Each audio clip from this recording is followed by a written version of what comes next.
Well, I had a series just this morning. It's 6:30 now, but somewhere around 4ish or so.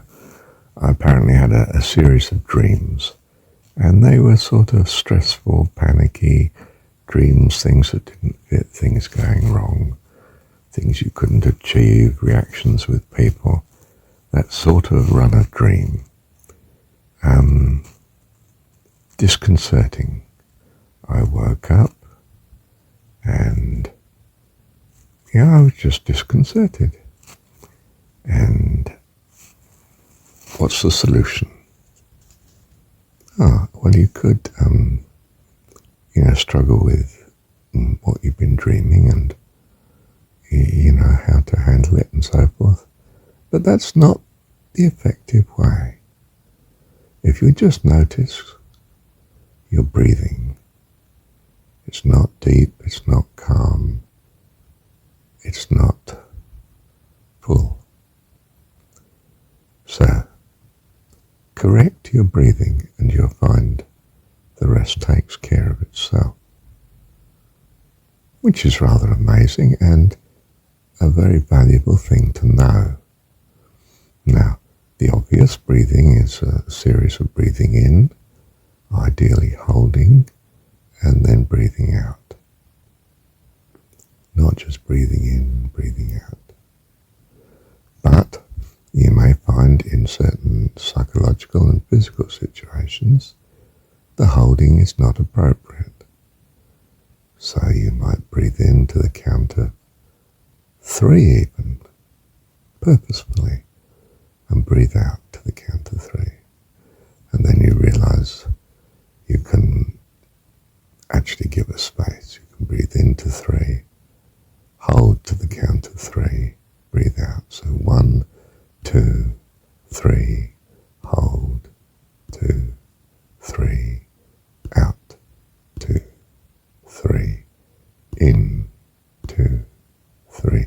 And then of course you find, I can, on the breathing out, I can go breathing out to 4. So I might have held 2, 3, out, 2, 3, 4, in, 2, 3, 4, hold, 2, 3, 4, out, 2, 3, 4. In other words, in some sense, you put your breathing and your focus on an even keel. And, well, you very quickly jump to 5, 5, 5, possibly 6, 6, 6. But there's no rush. You're already doing brilliantly, actually holding it to 3.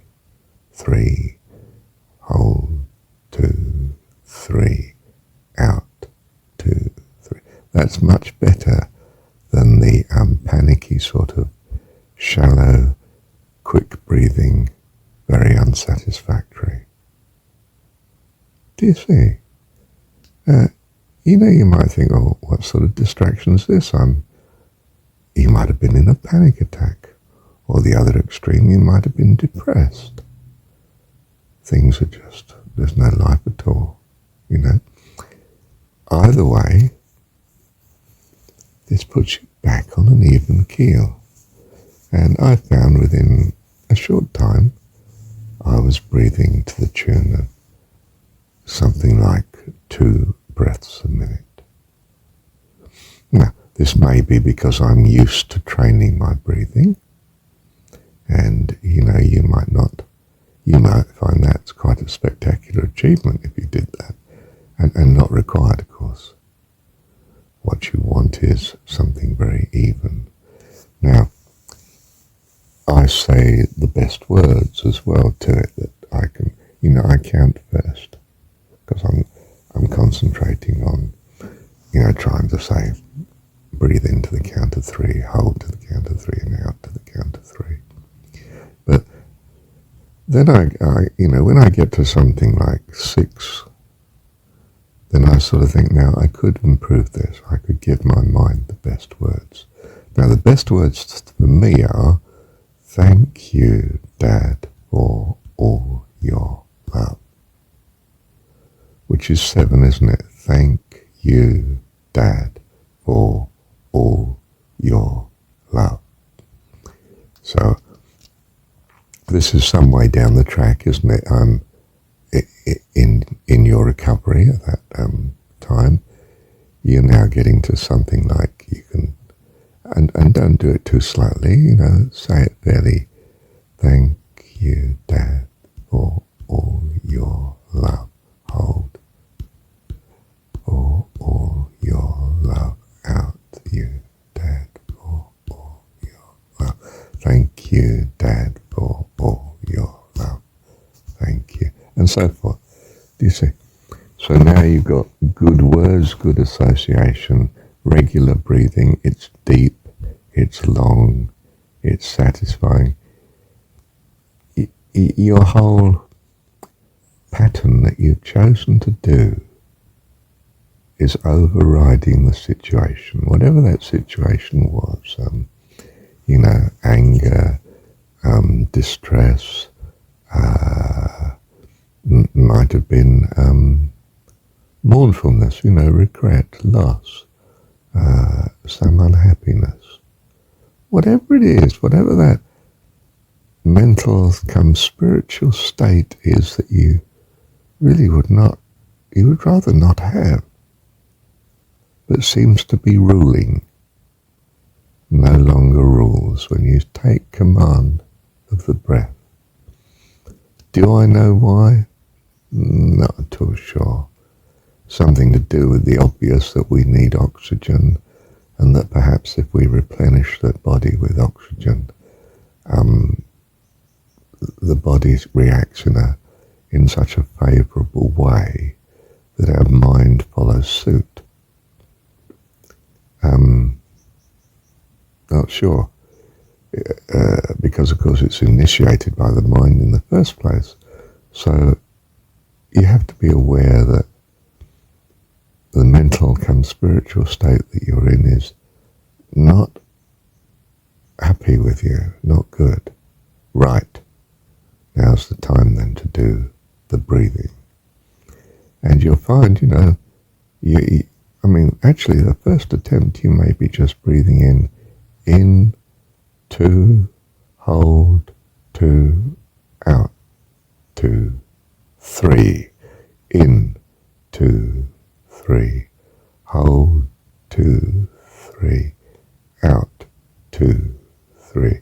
You might get to 4, or you might carry on 3 for just a little while until it's very comfortable to shift to 4.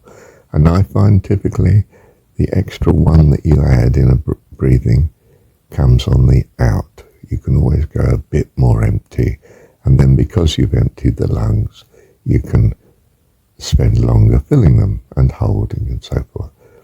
So it's a pattern that leads you in the right direction, and you're led out.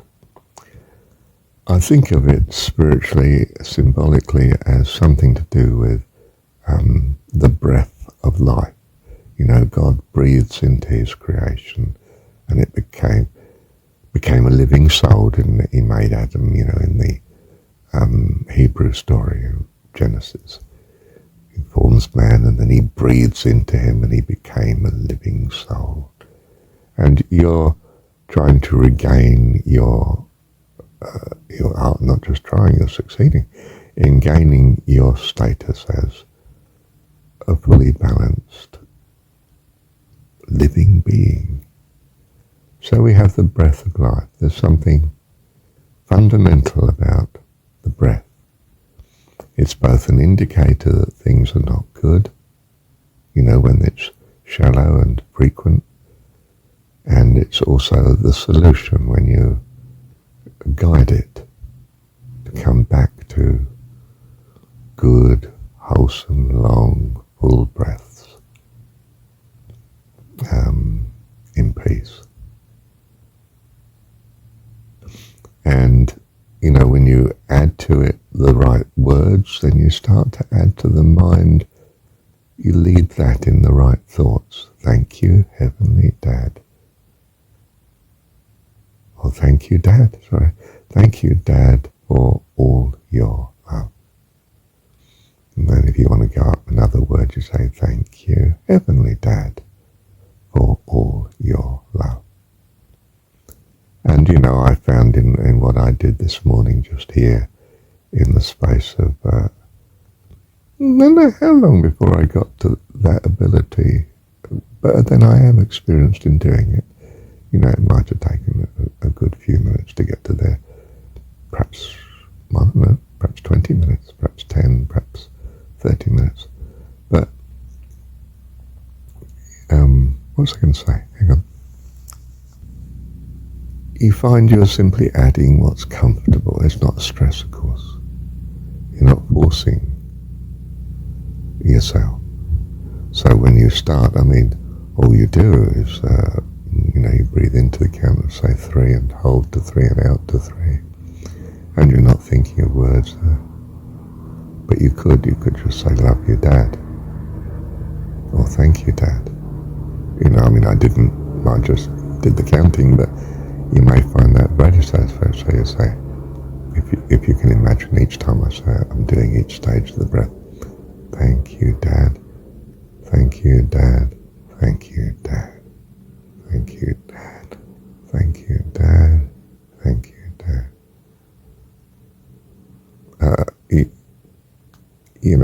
I'm not sure as I'd go for words at that stage. Just the sheer counting is a success. But this is a staggeringly good way of handling, for instance, a panic attack, or depression, or anger. Well, of course, in anger you might be actually, you're not just retired in bed. Anger, you're possibly faced with a situation, and the best way of handling that is usually to realize, gosh, I'm feeling anger. That would mean I'd make bad decisions. I'm going to cool it.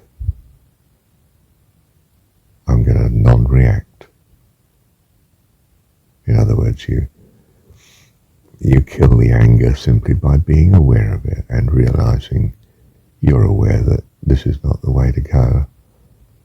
I could make mistakes here and I don't wish to. I do something similar in an emergency. I slow down. I immediately think, how do I minimize collateral damage here? What can I do for the best in this immediate situation? I keep an absolutely cool head. I'm the observer. What's best to do? There's no emotion. I'm not panicking. No way. It's an emergency, right? What do we do? Don't move them. Keep them warm, cover them with blanket. What can I do? Emergency, ask someone to do that. Don't waste my time doing it. Phone emergency services and so on. Absolutely cool. I hold this person's hand. They're probably in pain. They're in shock. There's not much we can do at this precise moment. Someone's going to get an ambulance and so on. We're absolutely minimizing collateral damage. We're not panicking. No way. You see? So I'm not suggesting you're going to do breathing exercises at a time like that. There are different situations, aren't there? Well, there are other times, of course, when I suggest you should practice and train yourself to do this sort of triangular 3-part breathing. And don't make it a chore. Don't set yourself, I must do, half an hour of this each morning. Just encourage yourself to do it frequently and in such places and times as it is fitting and needed, of course. And sometimes it's not needed, but you feel I should keep up the practice. You find it's a great blessing, especially when you add to it words like, I was this morning breathing into 10, holding 10 and breathing out 10 count. And I then timed it and I found, we're actually at 35 seconds of breath somewhere around there. I timed it on my phone stopwatch. And I was putting the words to it, if I can get them correctly for you here now. We thank you, Heavenly Dad, for all of your love, which was a count of 10. We thank you, Heavenly Dad, for all of your love. And then breathing out, we thank you, Heavenly Dad, for all of your love. Do you see I get a rhythm to it? If necessary, I'm touching each finger with my thumb, counting through 1, 2, 3, 4, 5. 1, 2, 3, 4, 5. Thank you, Heavenly Dad, for... No, I got it wrong there. We thank you, Heavenly Dad, for all of your love. And that's 10 points. So I go through the fingers on the hand. Ways to give it a rhythm. I broke it down into 2 5s as I breathed in, held it for 2 5s, breathed out, 10 as well. And so I was combining wholesome words as I understand it, a good state of mind, a long, deep, full breath, not straining, not stressed. I came to it. I didn't force it upon me, try to force anything at the start. You lead your breath towards where you want it to go. You lead it. You don't drag it. You don't push it and force it. You do the next step that's just now possible because you've done the last step for a few times or once or twice. You do what fits, but you know where you wish to go. And of course, what have you done? You shifted your mind from the depression or the remorse or the sadness or the blame or the panic or whatever it is. You've shifted it to regulating the breath and your words, and you lead yourself out. It's amazingly simple, really, and incredibly effective. A great blessing. The spiritual guides of the East took it to be an absolute panacea. Would lead you in Christian terms to life eternal, to bliss, to enlightenment, to the way that God has the universe constructed to bring you to wonderfulness, fullness of life, absolute blessing. In Christian terms, adulthood in the kingdom of heaven. In Buddhist terms, enlightenment. In Hindu terms, nirvana. And it does look as though that all these notions are much the same. A very heavenly state. All that you desire, all that is good and wholesome. And wonderfully good, lovely. Well, bless you. Do practice it. Do remember it. It will be an absolute lifeline to you, so that your godliness just blossoms. Well, peace and joy be unto you. Lord bless you and keep you. Thank you, Heavenly Father. Thank you, Dad. Let me add to fill you in on the details. I'll just listen to the beginning of this recording again. Yes, you see, I'd had a tricky sort of day yesterday. I don't mean I wasn't on top of it, but, it started with a bad text from my ex-wife, which was accusing me of this and the other, and from my perspective, she was being horrible.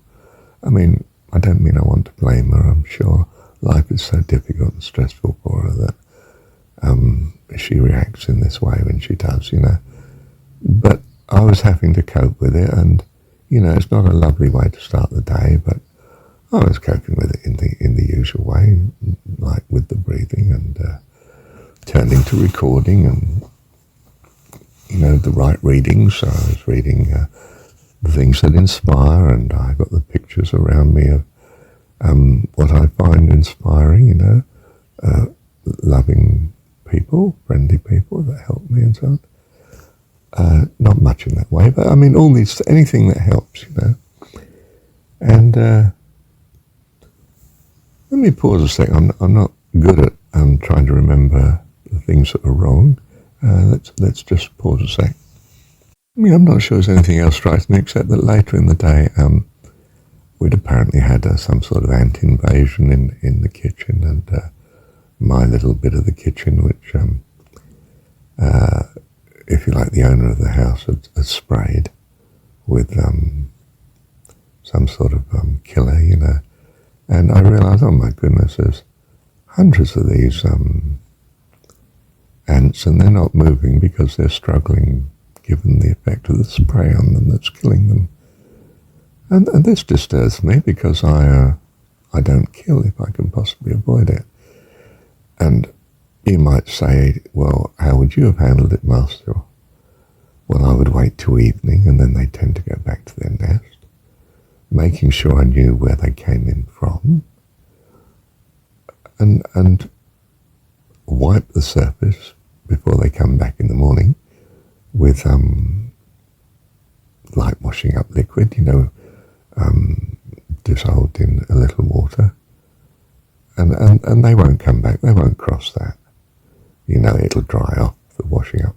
The surface that you've wiped, it will dry off, but it will leave a slight residue of a chemical from the washing up, soap liquids, that they won't cross, they don't like, and they won't return. Of course, you make sure there's no food out too. There's always a reason for them coming in. They come in for food. They've got to keep their community, haven't they? You have to understand their needs, don't you? And so right, well, I don't mind them living in the garden, but not in my house, so I won't leave food around to attract them in. Scraps of food or surfaces that are not quite wiped, they've got residue of fruit juice on for some reason. You spill a few drops or sticky or a bit of honey or something, so you wipe the surface nice and clean with a mild mix of washing up liquid in water, so it's clean surfaces, and you put a bit more washing up liquid perhaps to stop them crossing their usual route, in particular close to whatever hole or crack they come in from, or along, seam in the floor or something. And that usually does it. They've got easier sources of food elsewhere, so they don't come in. But anyway, I can't train my lady who owns the house to do that. She's not, if you like, enlightened in that way.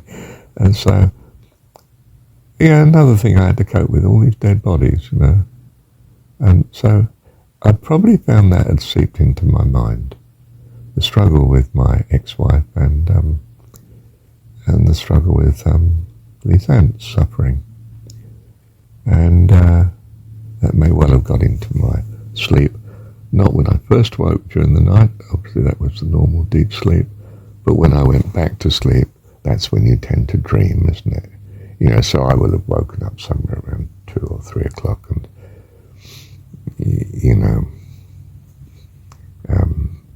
and then gone back to sleep again. But when I went back to sleep, all these dreams came. So when I did wake after the dreams at something, I'm guessing like 4ish or something, 4:30 perhaps, my mind was not at ease, and it was suffering from the experience of the dreams, most of which I couldn't really remember, only that they were not, good dreams. But of course, when you wake and say it's still dark, especially, but even if it's daylight, you're still suffering from the experience you just had, which is the dreams. And in the longer run, I suppose, yesterday not being quite as But there was much good in yesterday, even so, of course. And I don't normally list the things that are wrong, but to give you some idea of the situation in which I was in. So I was not, when I woke after the dreams, in a wonderful spiritual state. I was, I was reminded of what one feels in a panic attack, and when things are just not fitting, and you're not spiritually good in yourself. It's all sort of chaos. So you turn to the breathing, and that's what this recording's about, of course. I don't need to say any more, do I? But I do present it here as a blessing to you. It really is. It's so simple. It doesn't require or demand anything magnificent from you, but it has a magnificent effect. Yeah. Bless you. Thank you, Dad. I don't want to be too endless comprehensive in this, but of course the other thing is that the other way is simply to thank your way out of it. If you're not able to discipline yourself in this breathing way that I'm commending here, another excellent solution, which I've practiced greatly as well, is simply to thank God for the situation. I thank you, God, for this text from my ex-wife. No, it's not what I would like, but you've allowed it for a reason. I trust you. You're a wonderful God. Thank you for it. Do you see, I'm dismissing it as a problem. I'm owning God's authorship and all that is. I'm trusting. That's quite different, you see. A different peace of mind, state of mind. It's not saying that, it's a lovely experience. It's saying, you're showing me something, Father. What are you teaching me? Love you, thank you, trust you. You're in command. That's what it's saying, in effect, when you say, thank you for something. You're saying, this is good, and I own it to you. And, this is a bad text from my ex-wife. Well, okay, you've allowed it, and I know why she sends these things. It's the way she is. And possibly I contributed in some way. I better look at this. But thank you. Well, what are you showing me, Lord? And certainly, how can I avoid this in the future? How can I understand it? Or is it something we just have to live with at the minute? Oh, okay, that's not a problem. I can do anything with you with me, Lord. Goodness gracious, not a problem. And the same with the ants. No, I don't like all this suffering, but, in the autumn, 1 trillion insects and life dies because of the coldness of winter coming. Death is what this world's about. It's not new to me. And I'm here because I'm being taught. And I won't be here forever. I'm being trained for the kingdom of heaven. And I love you, Father, for it. So what are you showing me here? Yes, this is at close range. I can't do anything about their suffering. They're dying. Hundreds of them. I don't mean the entire kitchen was full of ants, but there were areas around the sink and on the table and on a part of the wall where they were coming in, and their sort of mild swarm had been sprayed on, and they were suffering and dying. And this is upsetting to me. It might not upset most people, but it upsets if you're concerned for life and creatures of whatever. Well, I won't preach to you, but you know what I mean. So yes, but sometimes